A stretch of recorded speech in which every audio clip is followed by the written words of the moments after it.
My name is Piper Vollmer, and I live and work in Madison, Wisconsin, and I use a variety of media around a single theme.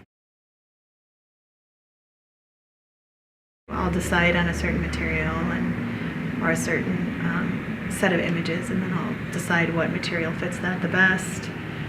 And then inevitably the material sort of imposes its will on what you're doing, and sometimes that can really be great, and you can figure out that this brings additional meaning to it. I would say digital is one of the biggest things that I picked up as a mere tool, a means to an end, and the more I used it, the more I thought, wow, this really brings a lot of meaning to the work.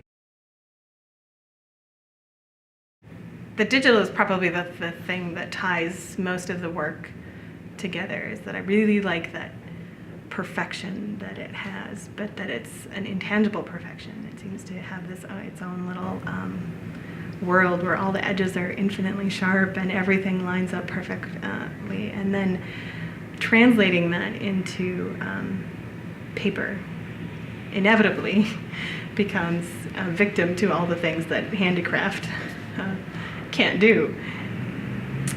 The piece I have here at UICA is called Sorrow So Royally in You Appears, which is kind of a cumbersome Shakespearean quote, and it expresses the sentiment of the work, but then it's also a little bit heavy-handed too, so and that is something that's actually carrying out through the pieces. So what it is there's a graveyard in the floor, and there's a number of headstones there that have wiring running into them, and they're lit from underneath, and they're all made of paper. And then there's some paper churches that are running up a wall, and they have red extension cords coming down from them, and they're lit, and the cords are pooling on the floor and going into the outlets.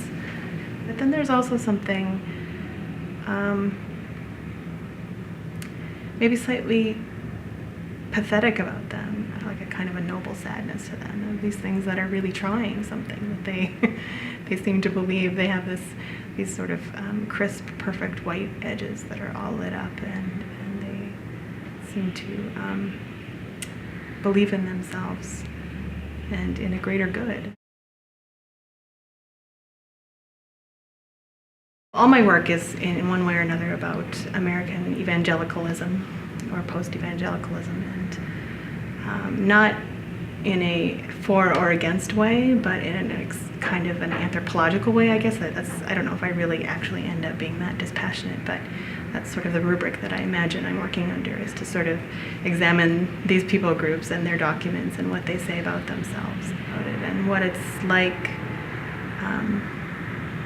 on a personal level, like what a person in that belief system goes through. So that when I'm speaking about pain, for instance, in this piece, or suffering, I'm talking about how one individual who's lost a loved one, who's calls themselves a believer, how they might speak about that, and how they might use that certain ideas and beliefs to comfort themselves in that. But then how, as a group of people, or even an institution, how they talk about pain in the world. What does that mean? If you believe your own pain is somehow good for you.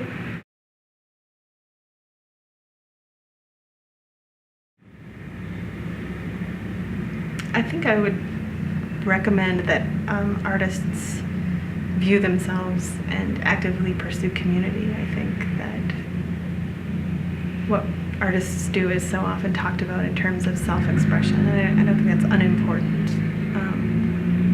But I think it's really important to pay attention to community at all levels, just your immediate group. How can they change your art practice? And all the way up to a global community. How does being part of a group of people change what you make?